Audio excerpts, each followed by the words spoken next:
Meus queridos amigos, nesta noite, o texto da Palavra de Deus para o qual eu gostaria de chamar toda a sua atenção se encontra aqui no livro, ou no Evangelho do Senhor Jesus, através de Lucas, no capítulo de número 16. Nós leremos este versículo de número 9, Lucas, capítulo 16, versículo de número 19, na verdade. Ora, diz o Salvador nesta grande parábola: havia um homem rico e vestia-se de púrpura e de linho finíssimo e vivia todos os dias regalada e esplendidamente. O tema desse texto diante de nós, o título de nossa mensagem nesta noite é Inferno, uma realidade tardiamente compreendida. Queridos amigos, esta é uma parábola muito profunda do Senhor Jesus Cristo. É uma das parábolas, creio eu, mais gráficas, mais ilustrativas que o Senhor Jesus Cristo já pronunciou. Uma parábola tão bela e tão rica em significado que muitos comentaristas têm chegado a pensar que não é parábola coisa alguma, mas uma verdadeira história de dois indivíduos, uma história real de dois personagens real, que aconteceu um determinado dia. O Senhor Jesus Cristo contava aquela história em uma forma parabólica. Todavia, não é exatamente isso. Alguns dizem que é uma história verdadeira porque é a primeira vez uma parábola do Senhor Jesus Cristo em que alguém recebe um nome. Lázaro, nenhuma outra parábola do Senhor Jesus Cristo alguém recebe um nome, mas aqui ele recebe. E as pessoas dizem: se ele recebeu um nome numa parábola, então não é parábola, deve ser real. Mas não é isso, querido amigo.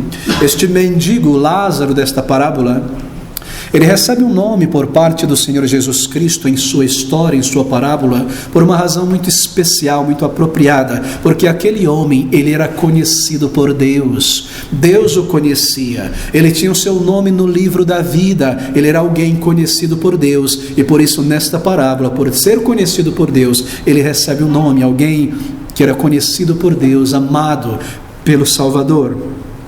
Ele era um cidadão do céu, ele tinha o seu nome escrito no livro da vida, e apesar de sua pobreza, apesar de sua destituição material, ele era um homem que pertencia ao Senhor, um homem que era amado por Deus. Mas aquele outro homem, um homem rico, que a cultura popular daquela época, ignorante, imaginava que por ser rico era tremendamente abençoado por Deus espiritualmente e em todos os demais sentidos. Ele se imaginava talvez ser rico diante de Deus, nem mesmo o nome ele recebe. E essa é uma atitude, veja você, deliberada por parte do Senhor Jesus. Olha o Senhor Jesus Cristo declarando estas palavras em uma parábola àqueles fariseus. Ele está construindo uma narrativa, e ele está trazendo personagens, e ele cria esses personagens de modo a fixar uma mensagem. Esta mensagem começa a ser explicada no versículo 15. E aqui estão dois personagens: Lázaro, o pobre que recebe o nome, e este homem rico, e o Senhor passará a descrevê-lo. É maravilhoso observar a maneira como o Senhor descreve a ambos os homens. É uma atitude deliberada. Ele exagera a pobreza de Lázaro, e ele exagera a riqueza daquele homem. O Senhor está lidando, queridos amigos, com a ignorância daqueles judeus religiosos, fariseus, saduceus de seu tempo. Certamente uma parábola, e é dita com um propósito específico, um objetivo bastante específico. Agora, é uma parábola muito profunda e ao mesmo tempo tão magnífica, tão clara. É um enredo, é uma história tão bem construída. Só poderia ser o Senhor Jesus Cristo, porque é poderosa e clara ao mesmo tempo. Com frequência, é uma parábola mal apresentada, mal representada, mal explicada e também mal entendida por muitas pessoas. Você vê as pessoas citando essa parábola com uma aplicação que está completamente fora do contexto aqui. Nos é dito que esta parábola do rico e Lázaro ensina que pessoas ricas serão punidas eternamente e pessoas pobres serão exaltadas por Deus na eternidade, como se Jesus Cristo ensinasse nessa parábola que na morte uma pessoa irá receber um tipo de retificação por conta das injustiças que experimentou na terra. O rico agora deve sofrer porque viveu regaladamente, na morte ele deve sofrer, e o pobre deve receber grandes vantagens porque foi pobre, foi miserável nesta vida. Simplesmente ele porque foi um rico e ele porque foi um pobre não receber bens ou galardões diferentes, assim por dizer. Mas é claro que o Senhor Jesus Cristo não está ensinando nada do tipo. Ele não poderia jamais ensinar algo como isso. Por quê? Porque no ensino do Senhor Jesus é óbvio que há pessoas ricas que estarão no céu, e também há pessoas ricas que estarão no inferno um dia. E há pessoas, queridos amigos, ricas, muito ricas, que um dia buscaram ao Senhor Jesus Cristo e que um dia viram seu orgulho, seu pecado e foram salvas, crendo no Senhor Jesus, se arrependendo de seus pecados e foram recebidas certamente por Deus na eternidade. E há aqueles ricos também que rejeitaram o Evangelho, que ouviram, que entenderam e que empurraram para o lado, vivendo a sua vida longe de Deus e que abriram seus olhos um dia e estão agora na condenação eterna. E nós sabemos também que há pessoas pobres que serão salvas, porque um dia viram a sua pobreza espiritual e viram as riquezas do Salvador e estenderam uma mão vazia, sem méritos, em direção a Cristo para receber o perdão e a vida eterna. E nós sabemos também que haverão muitos pobres no inferno, porque rejeitaram o Evangelho da graça redentora e viraram as suas costas ao amor do Salvador, deixando de lado o convite para viver de Cristo. Bem, riqueza, meus queridos amigos, não é um mal em si mesmo, não é um mal em si ser rico, contanto que uma pessoa não viva, claro, para isso, não busque extrair dos seus bens a sua alegria, o seu prazer, a sua satisfação nesta vida. Também não há qualquer virtude em ser pobre, nenhuma. Não há qualquer virtude em ser destituído materialmente. Por quê? Porque embora o rico possa ser orgulhoso, altivo, soberbo, bem, o pobre também pode muitas vezes ser orgulhoso e duro e altivo, certamente. Assim não há nenhum valor, assim por dizer, nenhum mérito ou virtude em ser rico ou em ser pobre. O Senhor Jesus Cristo não está falando sobre isso, de maneira que é tão absurdo imaginar que esta parábola do Senhor Jesus, tão famosa, tão conhecida, está dizendo que uma pessoa receberá o céu simplesmente por ter sido pobre, por ter experimentado privações materiais neste mundo, e outra será lançada no inferno, simplesmente porque possuía bens. Será que isso não é o que permeia a mentalidade de nossa sociedade? E o mais triste, mais chocante, é que você ouve esta ideia sendo ensinada por muitos grupos religiosos por aí. Bem, aqui está a chave para abrirmos essa parábola. A chave de compreensão desta parábola está aqui. No versículo de número 15, nós lemos que o Senhor Jesus Cristo falava, ele está fazendo isso desde o primeiro versículo, mas aqui ele está falando e repreendendo os fariseus e disse-lhes: vós sois os que, versículo 14, e os fariseus que eram avarentos, amantes de dinheiro. Veja como eles são descritos, pessoas que amavam dinheiro. Veja aqueles homens religiosos em seus uniformes religiosos, mas no coração avarentos. E os fariseus que eram avarentos ouviam todas estas coisas e zombavam do Senhor Jesus Cristo. Que coisas? Aquilo que ele falou sobre o mordomo infiel. E o Senhor então começa a lidar mais uma vez com aquela raça.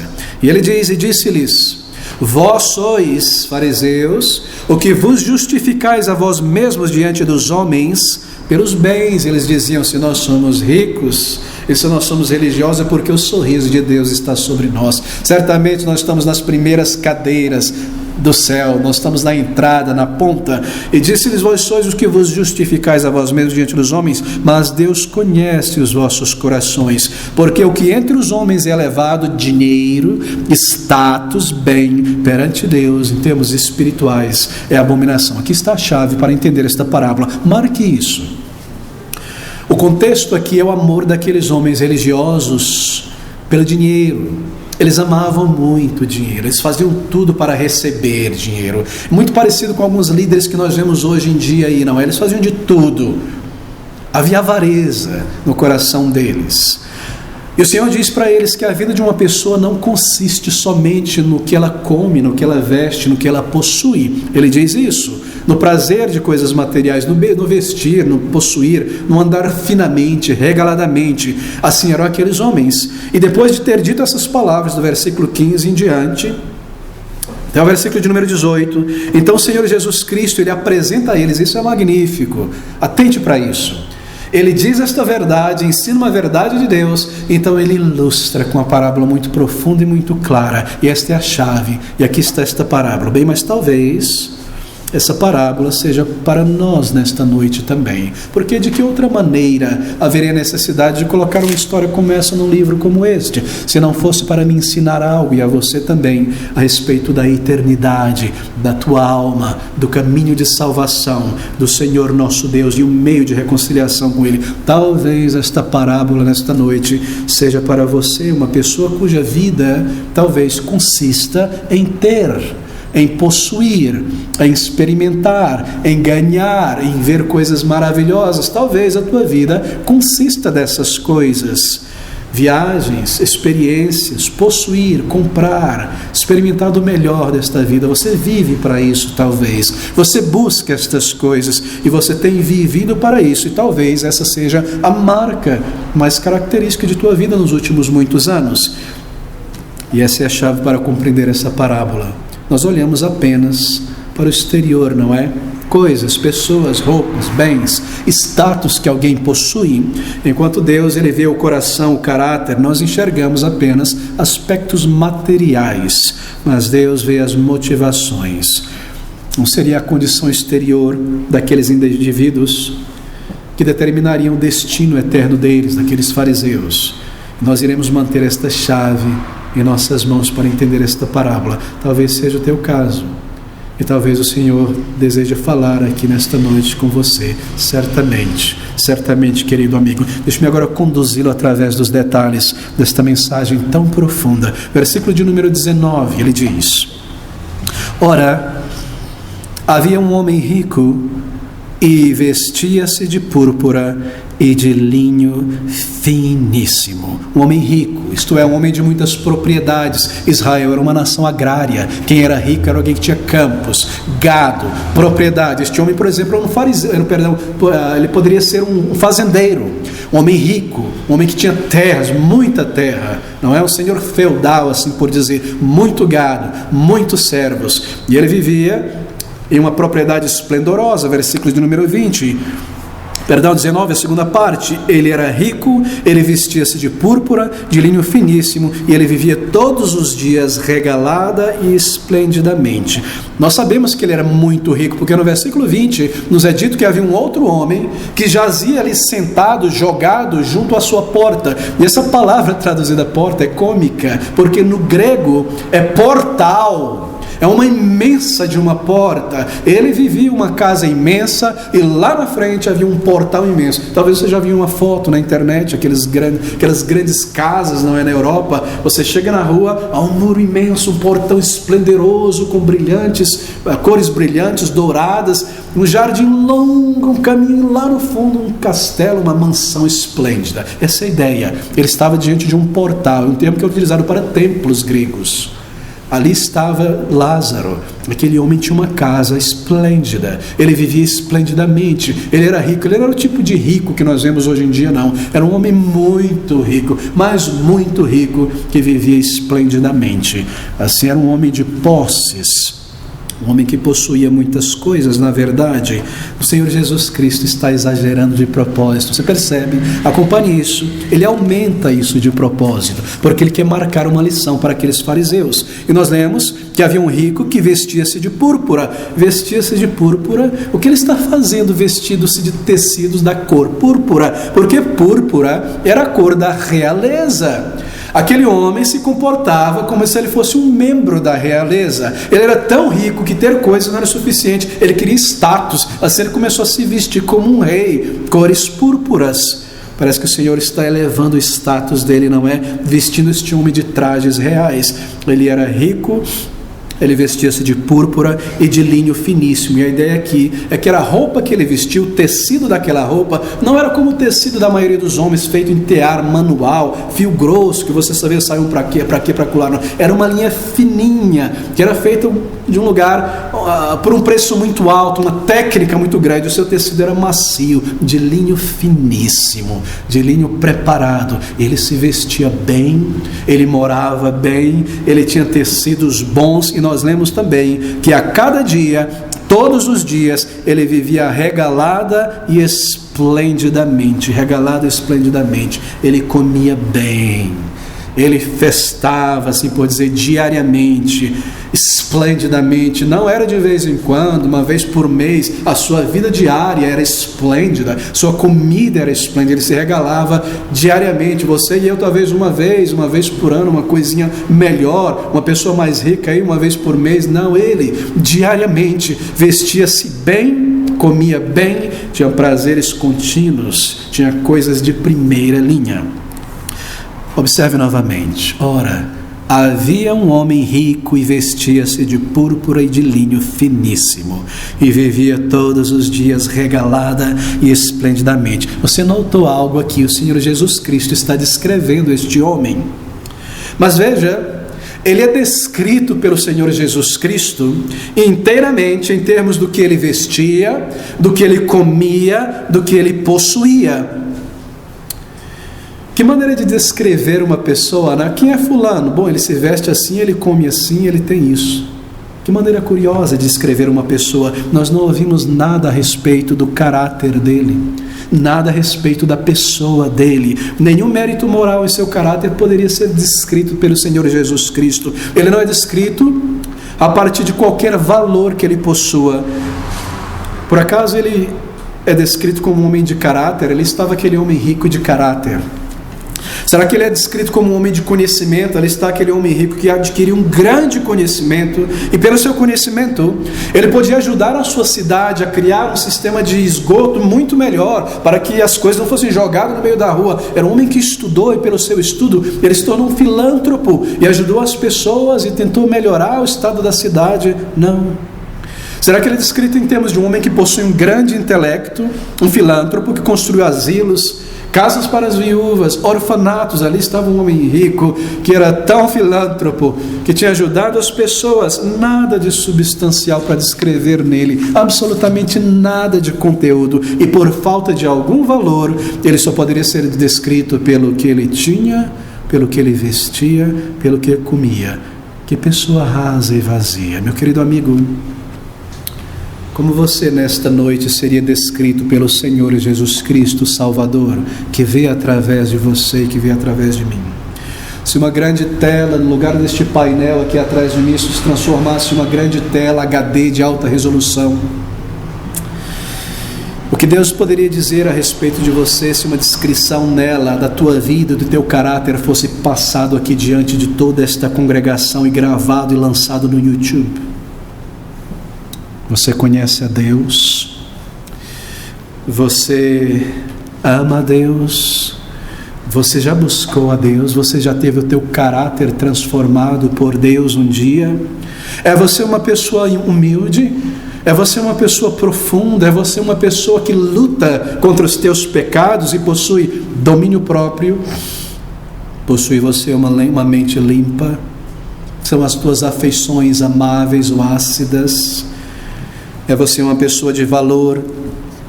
É você uma pessoa de caráter puro? Como você seria descrito nesta altura da tua vida hoje, aquilo que é dentro de você?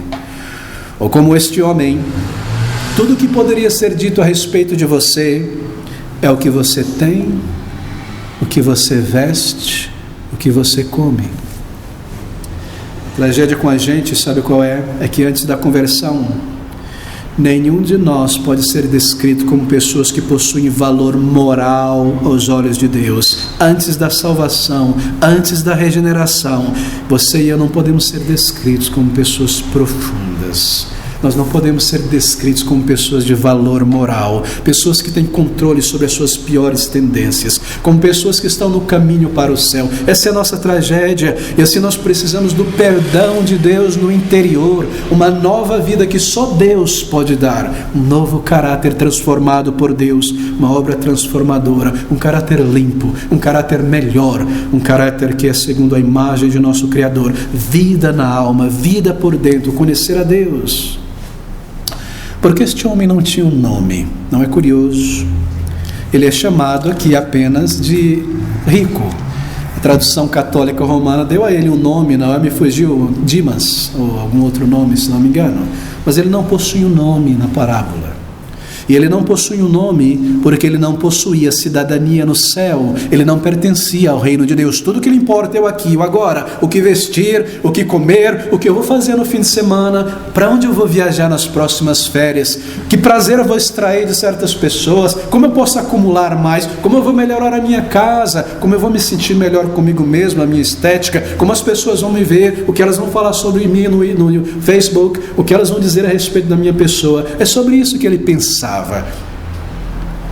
Aqui está este homem, ele não era um cidadão do céu, por isso não lhe é dado um nome, seu nome não estava escrito no livro da vida. Mas nós lemos então sobre um outro homem, chamado aqui de Lázaro.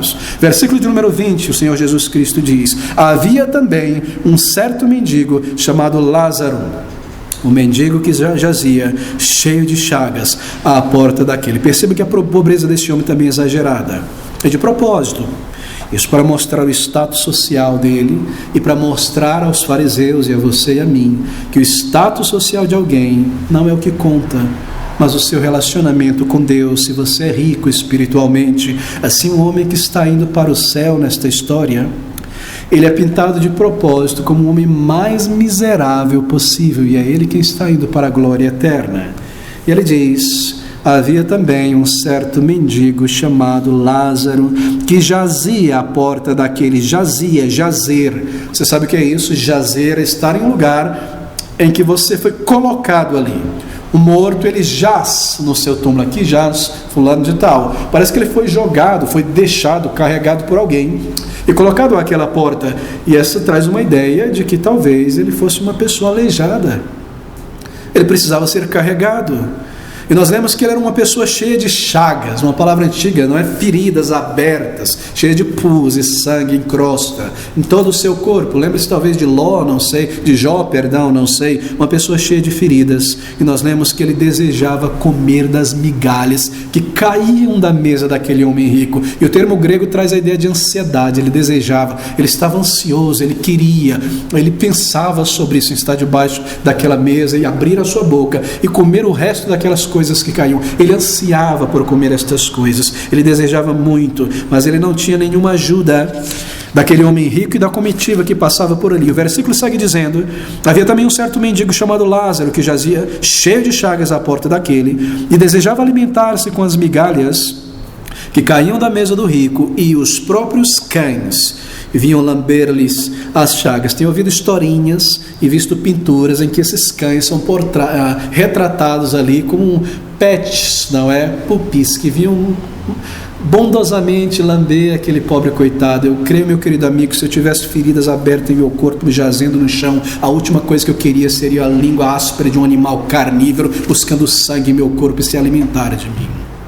Não, ele jazia ao ponto da morte ali, sangrando, faminto, com cachorros esperando o momento de poder atacá-lo. Cachorros da antiguidade, cães carnívoros, que eram considerados pelos judeus imundos e viviam fora da cidade e viviam atrás de alimento e coisas podres.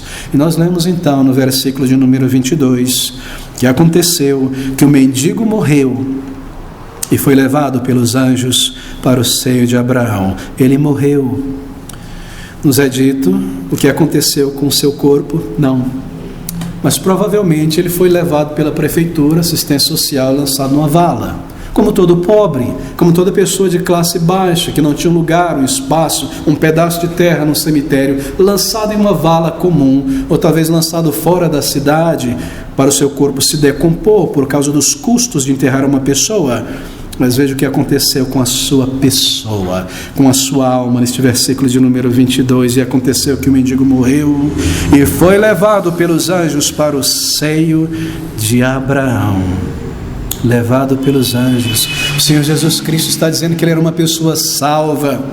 O seio de Abraão é a representação do céu, um lugar de descanso. O seio de Abraão, o pai da fé, um lugar de segurança, de eternidade. Tudo que o rico tinha, ele não tinha, mas nos é informado que ele nasceu de novo, nós não sabemos quando isso foi. O Senhor já o apresenta na história como uma pessoa salva, e nós sabemos que ele é salva, porque primeiro, na história do Senhor Jesus Cristo, o seu nome é Lázaro, e Lázaro significa Deus, Jeová, é o meu socorro. Não somente o seu nome significava isso, mas de fato Deus era a sua ajuda. Ele era um salvo, querido amigo, e ele foi levado pelos anjos para o paraíso de Cristo. E nós sabemos que isso representa salvação, porque a Bíblia nos ensina em Hebreus que os anjos são ao serviço do Senhor para os seus eleitos, e aqui está um eleito de Deus que confiava no Senhor e tinha a sua salvação sendo levado para a eternidade, em um momento de pobreza, em um momento de destituição material, em miséria e dor física. No momento seguinte,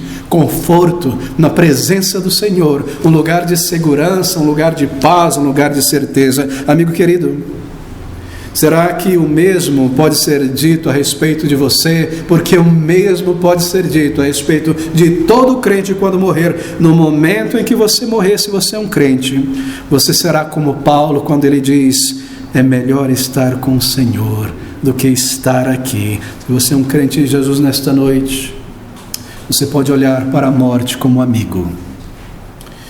Será o teu melhor amigo a morte, porque a morte te introduzirá na presença do Senhor da glória, um lugar de luz, um lugar de glória eterna, um lugar de certeza, um lugar de segurança. Essa é a condição deste homem. Ele nasceu de novo e ele foi transportado para a presença do Senhor. Mas nós lemos a respeito de um outro homem, e o restante de toda a narrativa irá se focar neste homem, e a parábola irá se concentrar totalmente nele. É o homem rico, e nós lemos sobre a morte dele aqui neste mesmo versículo. E morreu Lázaro e foi levado pelos anjos para o seio de Abraão, e morreu também o rico e foi sepultado. Que contraste, não é? A morte, queridos amigos, é o maior de todos os niveladores. O rico, o pobre, levado para o mesmo lugar, morte. Seja você uma pessoa rica ou pobre, uma pessoa relevante ou irrelevante na sociedade, você irá se encontrar no mesmo lugar que todo homem e mulher. Nesse ponto final do horizonte, a morte é o grande nivelador. Chegará um dia em que alguém disse a respeito dele, você se lembra dele, você sabe, o rico, o que aconteceu? Ele morreu. Você está pronto para a morte, amigo? Chegará um dia, meu querido amigo, quando alguém dirá a respeito de mim: você soube? Você ficou sabendo que ele faleceu.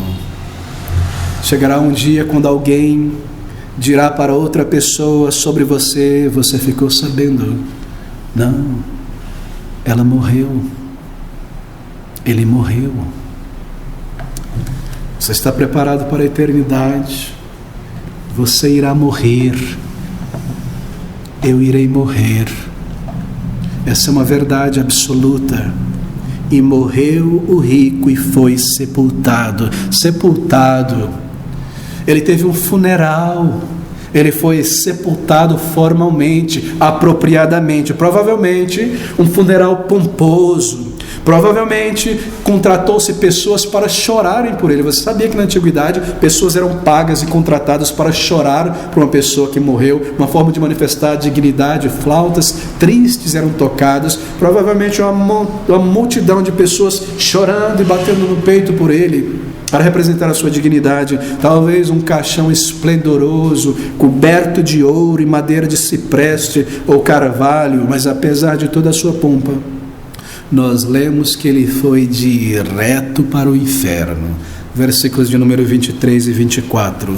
E no inferno ergueu os olhos, estando em tormento, e viu ao longe Abraão e Lázaro no seu seio, e clamando disse: Pai, Pai Abraão. E abrindo os olhos no inferno, ergueu seus olhos. De repente ele abre os olhos, e ele levanta e ergue os olhos, e ele descobre que ele está dentro do inferno, em tormento. Queridos amigos, este é o ensino do Senhor Jesus Cristo, Salvador, sobre o destino eterno de uma pessoa não convertida. O inferno, um lugar de tormentos. De repente, ele se descobre no inferno e ele descobre o valor que tinha a sua alma. Ele nunca pensou sobre a sua alma.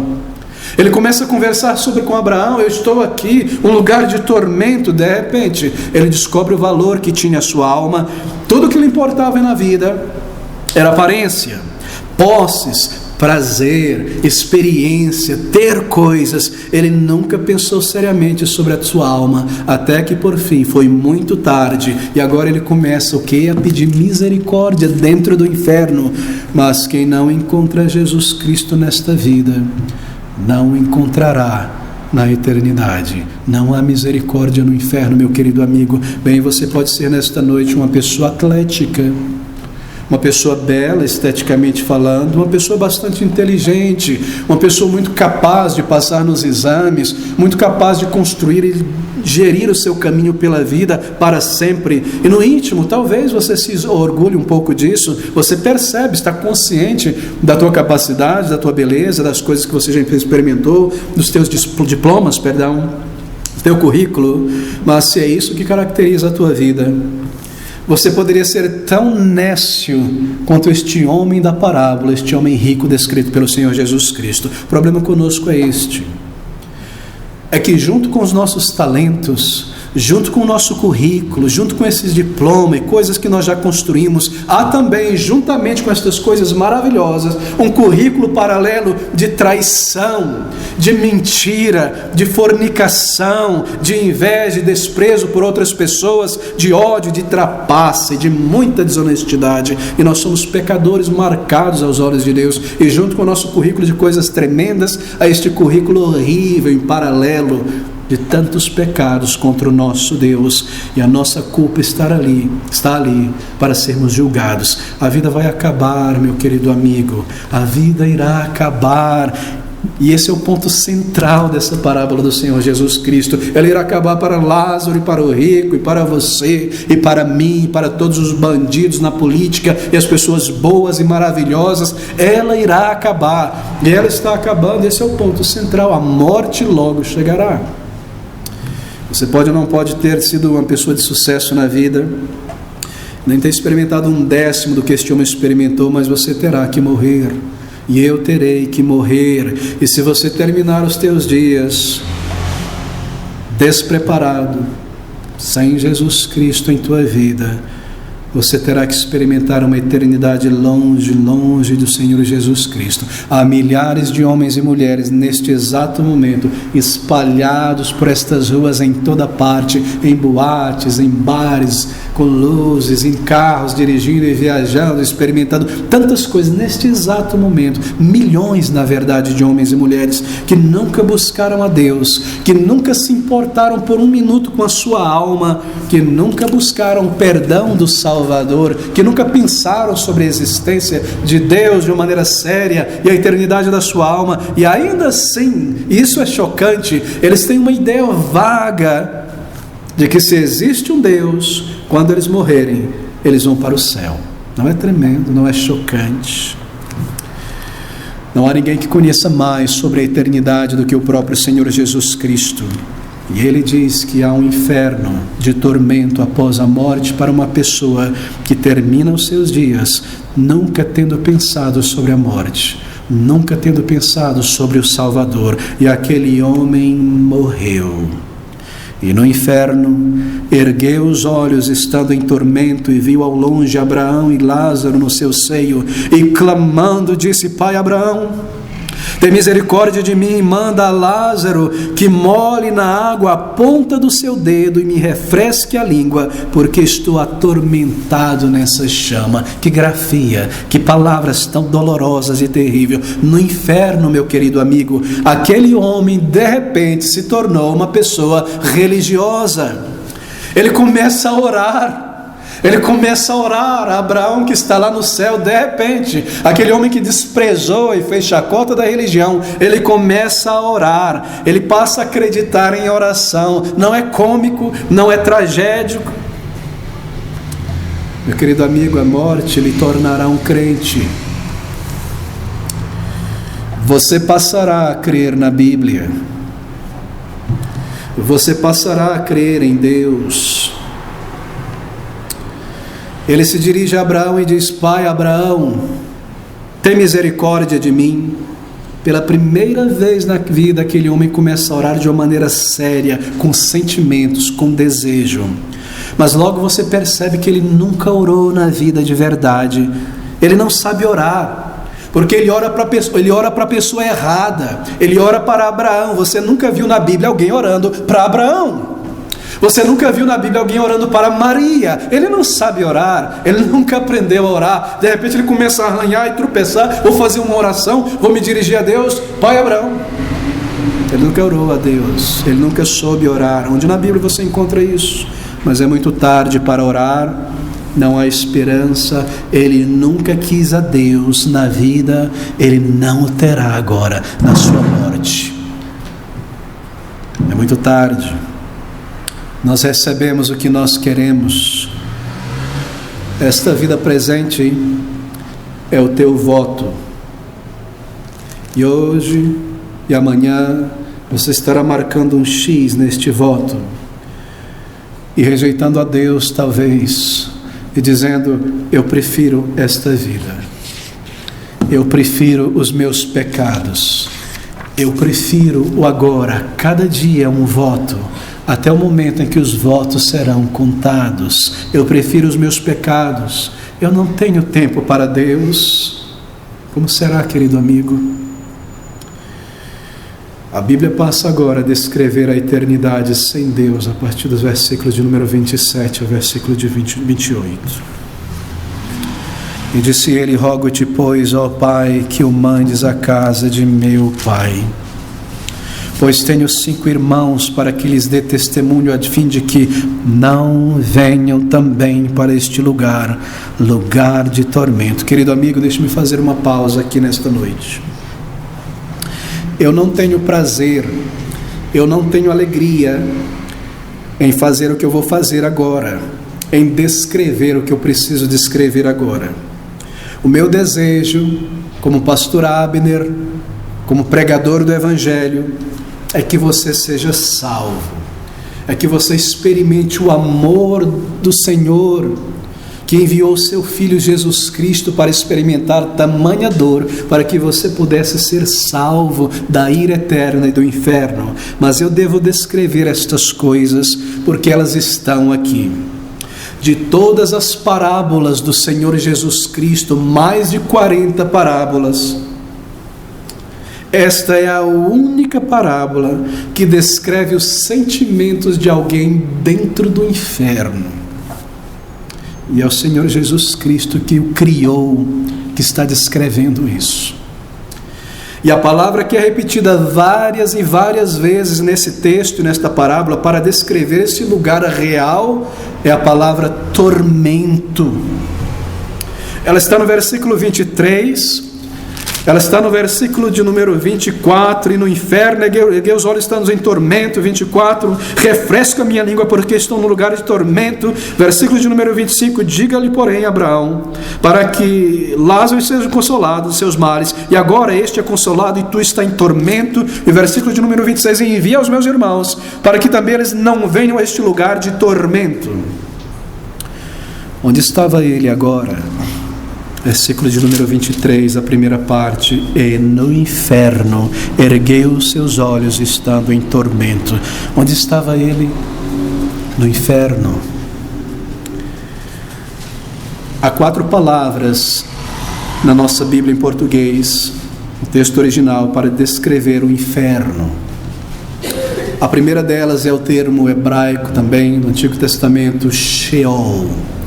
Aparece no Antigo Testamento 65 vezes.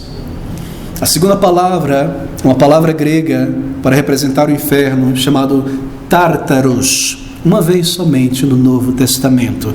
Representa um calabouço, um lugar escuro, frio, sombrio, amedrontador, Tártaros. A terceira palavra é a palavra Geena. Literalmente foi um lugar que existiu fora das portas de Jerusalém. Foi usado pelos reis Manassés e outros reis ímpios, onde sacrifícios a ídolos eram feitos, mesmo bebezinhos eram colocados sobre os braços de uma estátua incandescente que era alimentado por fogo e carvão, pelo O ventre, o estado da oca e os bebês eram colocados sobre os braços em brasa daquelas crianças. Esse era o lugar, Guiena. Posteriormente, quando o rei Josias destruiu e transformou aquele lugar, ele mudou aquele lugar e o transformou em um lugar de depósito de lixo, onde o lixo era queimado. Posteriormente, criminosos mortos eram lançados ali, cachorros e animais, e a fumaça daquele lugar continuava o tempo todo, dia e noite. De Jerusalém eles poderiam ver um lugar que queimava, onde a fumaça nunca cessava. Posteriormente foi utilizado pelos judeus para representar o inferno, o lugar onde o fogo nunca cessa, um lugar de punição do ímpio, e é uma palavra que o Senhor Jesus Cristo usa frequentemente para representar o inferno, Guiena. Mas a palavra que está presente em nosso texto é a palavra Hades, uma palavra que aparece 11 vezes no Novo Testamento, e todas as vezes que esta palavra é utilizada, ela é utilizada para representar o lugar de habitação eterno dos ímpios, bons homens, boas mulheres, que viraram as costas para o Salvador, para viverem em piedade, Hades. E esta é a palavra no versículo de número 23, e no Hades ergueu os olhos, estando em tormento. E se esse era o lugar em que ele estava por morrer sem Cristo e se arrepender e pôr a fé nele, como então, meu querido amigo, é esse lugar, Hades? Bem, eu creio que esse era um lugar representado nas palavras do Senhor Jesus Cristo de propósito 3 vezes, 4 vezes. Hades é um lugar de tormento. Ele acordou em um lugar de tormento. Tormento fala sobre sofrimento. Tormento fala sobre angústia. Tormento fala sobre dor, desespero. Mas tormento significa muito, muito mais do que isso. Tormento também traz a ideia de zombaria. Eu estou sendo atormentado por essa zombaria, não é verdade? Zombaria. Ele não estava apenas angustiado, sofrendo no inferno, mas ele estava sendo zombado ali. E o que o atormentava e o zombava mais era isso, que no inferno ele entendeu a sua ignorância. Ele rejeitou a Deus, ele colocou Deus de lado, e agora ele poderia ver claramente em sua mente o que ele desprezou, e embora ele poderia ver claramente estas coisas, era tarde demais. Querido amigo, não há ateus no inferno. Não há ateus no inferno, não há demônios ateus, todos creem. Meu amigo querido, minha jovem, meu rapaz, chegará um dia quando você se tornará um crente. Você passará a crer na Bíblia. Você passará a crer num Deus triuno e glorioso. Você crerá que Jesus Cristo é o Filho de Deus encarnado, que se tornou um Salvador e veio a este mundo e morreu na cruz e ressuscitou. Você será um crente um dia. Você será um crente um dia. E você crerá que todo joelho se dobrará diante do Senhor Jesus Cristo Salvador, e você será um crente, mas para milhões e milhões de homens e mulheres, seja quem você for, será muito tarde. Será muito, muito tarde. Muito tarde. Seja você quem for, você será um crente um dia. Você passará a crer. Esse homem se tornou um crente. Deixe-me te dizer 5 coisas que ele viu no inferno, que ele nunca vira antes. Primeiro, ele viu a verdade de que o céu e o inferno são verdades. Versículo de número 23 novamente. E no inferno ergueu os olhos, estando em tormento, e viu a longe Abraão e Lázaro. Na terra, se alguém lhe tivesse dito alguma coisa sobre o inferno e sobre o céu, ele teria rido e dado chacota. Não é isso que as pessoas de mais posse tentam fazer, desdenhar essas realidades espirituais. Eles estão tão seguros, não é, em seus bens, seguros para tudo, para o dente, para o pé, para os dedos, para a mão, eles têm tudo. Assim, eles estão muito seguros em si mesmo. Esse era um homem assim. E se alguém viesse falar com ele: você já pensou sobre o inferno, a eternidade? Eu não me preocupo com estas coisas, eu não estou interessado nisso. Ele não queria, ele desdenhava. ele zombava. Algumas pessoas pensam que o inferno é uma fantasia. Eles pensam que o céu também é uma fantasia. Inferno é somente a imaginação de pastores, coisas que pastores falam para amedrontar as pessoas, para que elas se tornem religiosas. Meu cristianismo é mais do tipo sermão do monte, amor, dar o rosto, ajudar as pessoas. Meus amigos, o Senhor Jesus Cristo falou mais sobre o inferno no contexto do sermão do monte do que em qualquer outra parte das Escrituras. Ele agora cria no inferno, ele agora cria no céu. O rico se tornou pobre, o pobre se tornou rico, e isso deve ter doído muito nele como zombaria. Aqui está a segunda coisa que ele viu no inferno. Ele viu no inferno que o inferno é um lugar de indescritível agonia, versículo de número 24. E clamando, disse: Pai Abraão, tem misericórdia de mim, e manda Lázaro que molhe na água a ponta do seu dedo, e me refresque a língua, talvez uma gota, porque estou atormentado nesta chama. Houve um tempo em que a sua mesa estava coberta de vinho e bebidas maravilhosas sobejando. Agora, uma gota. Eu estou em agonia neste inferno, eu estou doendo em dores, em sequidão. Uma gota, eu estou em tormento aqui. Alguns dizem, meu querido amigo, que estas coisas ditas pelo Senhor Jesus, porque estão em uma parábola, são meras figuras. Não se atemorize, isso é apenas representação figurativa, são imagens, são símbolos, é figurativo. Bem, se é verdade que é simbólico, não deveria você pensar sobre isso? Se é simbólico e é tão terrível, não é porque a verdade da realidade que o símbolo aponta é muito pior, que somente pode ser representado por símbolos. Jesus falou sobre o inferno como um poço. Jesus falou sobre o inferno como um calabouço.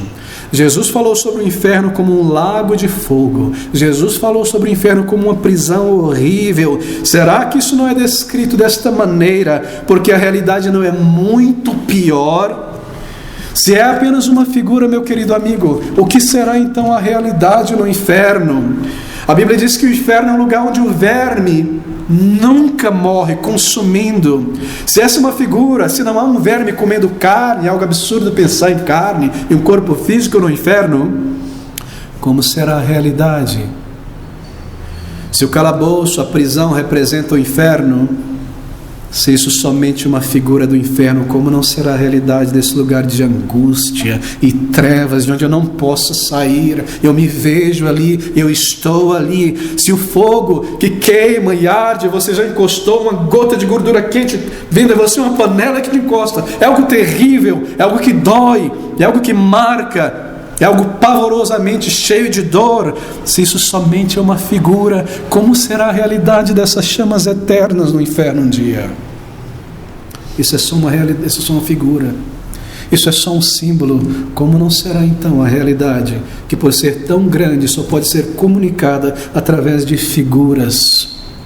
Meu querido amigo, eu não encontro qualquer conforto nesta ideia de que a linguagem é figurativa. Lembra-se, Abraão diz a ele, versículo 25, lembra-te. Talvez o pior tormento é ter uma memória que não falha, e no inferno lembrar de todas as coisas, e lembrar de todas as coisas. Talvez isso seja o verme que nunca morre, uma memória que está ali, uma consciência culpada, uma consciência dolorosa, como um verme que se alimenta, e no inferno eu estarei ali, e a minha mente me dirá: por que eu rejeitei o Salvador? Por que eu desprezei o Salvador? Por que eu segui orgulhoso, preso em coisas externas, religiosidade interna? Uma memória, um verme que nunca morre, uma consciência que nunca para, culpada, doendo nunca, por toda a eternidade. Que lugar terrível e absurdo. Você rejeitou a igreja, você rejeitou a palavra de Deus, Você escolheu as tuas boas coisas, você as recebeu na terra, mas agora você está em lugar de punição, rejeitado por Deus. Não nos é dito que ele foi uma pessoa imoral, não nos é dito que ele foi uma pessoa corrupta.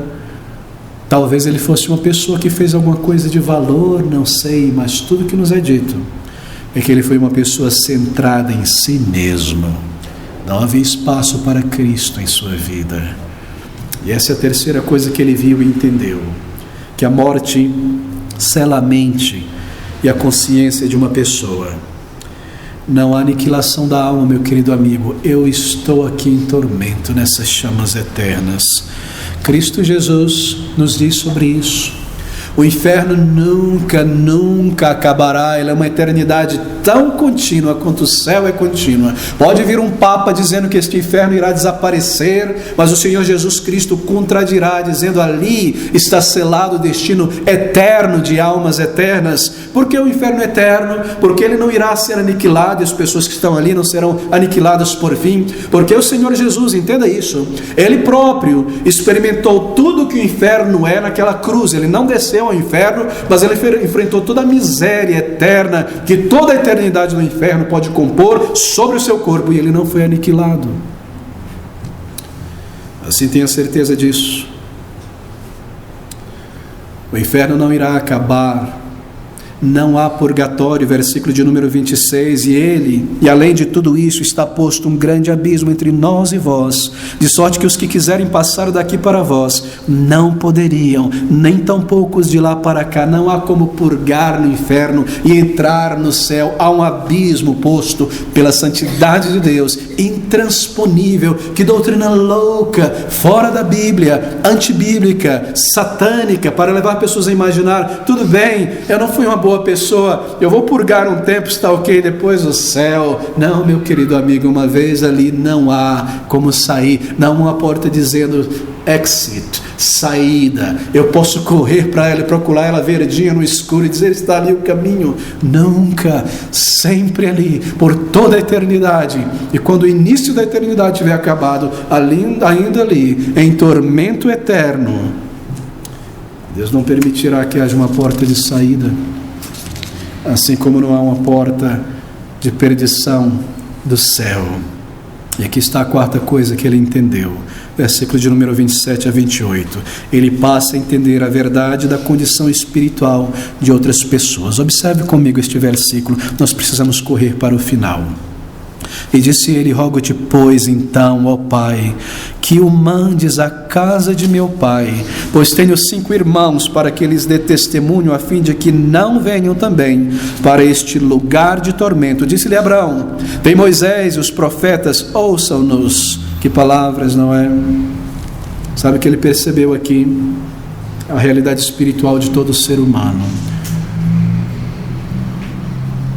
Será que houve uma mudança de coração no inferno? De repente ele sente amor pelos seus irmãos. Manda Lázaro lá por causa dos meus irmãos, para que eles não venham parar neste lugar de terror e de angústia. Impossível, impossível. Não há amor no inferno. Não há uma mudança de coração no inferno. Essa é uma obra do Espírito nesta vida. Será que ele estava preocupado com seus irmãos? Não, meu querido amigo. Ele estava temendo os seus irmãos. Eles chegariam lá também. Eles haveriam de aumentar a sua tortura e a sua amargura. Você não nos falou de Cristo.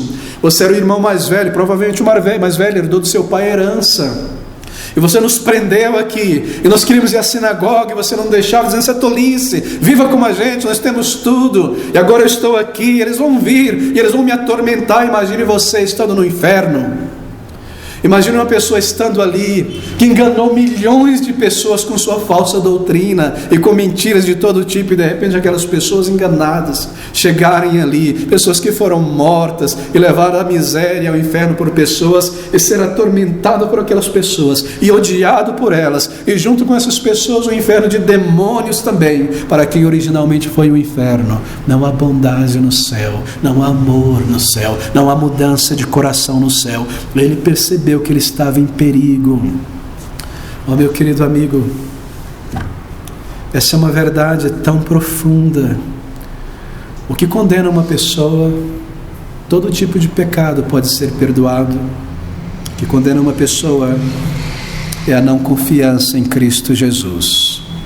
Aquele que não crer já está condenado. Você entende essa realidade nesta noite? Não é que você, se você partir daqui sem Cristo, será condenado, já está. É como alguém que está na prisão, vivo, esperando a forca, já foi condenado. Não há mudança nessas coisas, a menos que você venha a Jesus Cristo. E por último, essa é a quinta coisa que ele percebe e descobre no céu, que arrependimento é essencial para a salvação. Veja a resposta de Abraão no versículo 29. Ele diz, disse-lhe Abraão, tem Moisés e os profetas, ouça-nos. E disse ele, não, pai Abraão, mas se alguém dentre os mortos fosse ter com eles, arrepender-se-iam. Ele entendeu que arrependimento é a chave para o céu e a chave que tranca as portas do inferno. Crer em Jesus, se arrepender para com Deus. Não é à toa que o diabo quer tirar o arrependimento dos púlpitos. Tira o arrependimento, não fale sobre pecado, não fale sobre dobrar o joelho diante de Cristo. Não diga para as pessoas que elas são más, sujas diante de Deus. Isso expulsa as pessoas. Isso não está de acordo com o marketing moderno. Você nadar contra a maré. O que você está fazendo? Você quer esvaziar a igreja? Não é à toa que Satanás convence a muitos a não falar sobre arrependimento. Apenas creia em Jesus. Eu creio em Jesus. Eu creio em Deus. Arrependimento. Eu não sou tão mal assim. Não, pai Abraão. Mas se alguém dentre os mortos fores, ele entendeu. Eu nunca me arrependi. Eu nunca me arrependi e por isso eu estou neste lugar de tormento neste momento. Será que este homem rico sabe sobre algo que você não sabe? Que sem arrependimento ninguém entrará no céu? Será que você precisará esperar acordar naquele lugar para entender isso? Que eu tenho martelado a cada domingo e que cada amigo querido tem falado com você. Sem arrependimento de pecados para com Deus, não há salvação. Você põe a tua fé no Senhor Jesus e você vem a Ele em arrependimento de teus pecados. Ele pede por um milagre. Ele diz, se alguém ressuscitar dentre os mortos, eles virão uma coisa tão incrível, e alguém virá e dirá, o inferno é assim, e eles vão temer, eles vão se arrepender, eles vão buscar a Deus de todo o coração. E a resposta de Abraão é não durará. Imagine hoje nesta noite que alguém ressuscite dentre os mortos, e essa pessoa venha e divulgue e fale sobre o inferno e a eternidade. Isso seria um frenesi, não é? Estaria no jornal, estaria no rádio, estaria na internet, as pessoas estariam olhando e se preocupando, mas não duraria. Depois de uma semana as pessoas estariam, quem é que vai jogar semana que vem mesmo? Houve um Lázaro que ressuscitou dentre os mortos, e o que eles quiseram fazer? Matá-lo outra vez. Se uma pessoa ressuscitasse dentre os mortos nesta noite, nos falasse sobre a eternidade, e nós fôssemos pessoas sensatas, nós correríamos para a palavra de Deus e diríamos, a palavra de Deus é verdadeira. Existe um céu, existe um inferno. Se eles não ouvem a Moisés nas Escrituras e os profetas nas Escrituras, ainda que um morto e um anjo venham a este mundo, não ouvirão. É isso que a palavra de Deus diz, querido.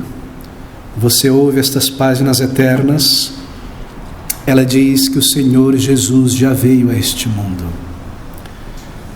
Ela diz que o Senhor Jesus já sofreu, já levou sobre si mesmo a carga da punição eterna pelos pecados de homens e mulheres que se voltem a Ele. Esta palavra diz, este livro diz tudo isso. Se você não crer nisso, se você não aceita esta verdade de Deus na palavra de Deus, o que te convencerá? O que te acordará? Deus te demonstra amor nesta noite. Ele escreveu tudo aqui. Ele enviou o seu Filho amado Jesus a este mundo. Que amor tão grande enviar o Senhor Jesus Cristo Salvador. Jesus Cristo, Ele não veio a este mundo para ser um exemplo.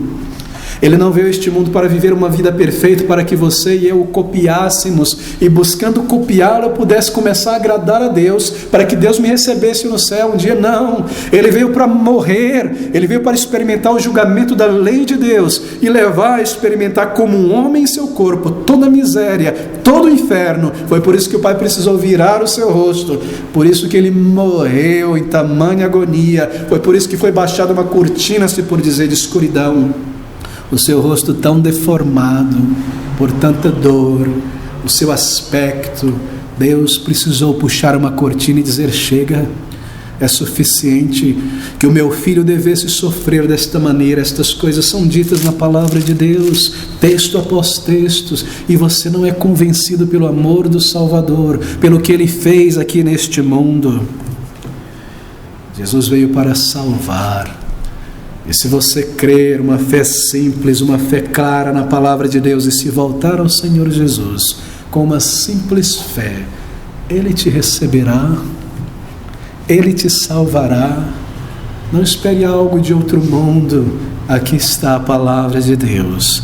Este versículo de número 29, por fim, ele fala sobre a dureza do coração humano. Disse-lhe Abraão: tem Moisés e os profetas, ouçam-nos. Tem a Bíblia, tem tantas pessoas salvas, tantas pessoas que você já viu a vida transformada, Bíblias ambulantes, textos que falaram a tua vida, mas você não deseja ser persuadido, você não deseja ser persuadido desta verdade, que você é um pecador, e que frequentar uma igreja, e cantar no coral, e ter um batismo, e fazer boas coisas na igreja, não irá te dar entrada no céu. É necessário encarar a tua vergonha, a tua sujeira, e clamar a Deus de todo o coração, crendo nele, se entregando a Ele. Será que a criação não te persuade? Será que o Evangelho não pode te convencer que há um caminho, um único caminho, mas um caminho perfeito? Será que pessoas transformadas não podem te convencer? Oh, peça a Deus, ore ao Senhor nesta noite, meu querido amigo, que Ele amoleça o teu coração, que Ele te faça sentir a tua necessidade, abra os teus olhos, diga a Deus: Senhor, eu desejo conhecer este caminho, eu desejo entender esta verdade, eu desejo luz, entendimento sobre a Tua palavra revelada. Como eu posso ser salvo? Como eu posso ter certeza de perdão e de vida eterna? Não siga em frente apenas olhando as coisas externas. Não siga olhando a aparência das pessoas. Olhe as coisas espirituais. Você tem uma alma eterna. Não jogue a tua alma fora. Não jogue a tua alma pela janela. Satanás, o diabo, que é o teu inimigo, é quem mantém a tua mente focada nos prazeres, sempre dizendo: amanhã eu vou buscar, amanhã. Ele sabe muito bem que talvez você não dure até amanhã, para que ao final da tua vida, tudo que possa ser dito sobre você e a tua vida como um todo será sobre o que você possuía, que você vestia, que você comia. Mas ele é um homem, ela é uma mulher, foi criado à imagem do Deus vivo. Será que não há nada de profundo em você? Será que não há nada de profundo naquela pessoa, naquele homem? Nada de valor, um caráter limpo, um entendimento? Não houve nada real, consistente em toda a vida, em todos esses 30 anos, 60 anos, 80 anos de existência? Não. O que você tinha, o que você vestia, o que você comia. Que tragédia! O final de uma vida sem Jesus Cristo. O que ela vestia, o que ele comia, o que ele possuía. Mas se você vier a Jesus, mesmo aqui, ou buscar um lugar tranquilo e clamar ao Salvador e derramar o teu coração diante dele, crendo, ele te ouvirá. E você estende a tua mão vazia de arrependimento e fé, e você recebe as riquezas da vida eterna e a certeza de perdão e salvação. Venha Jesus, creia nele. Vamos orar juntos.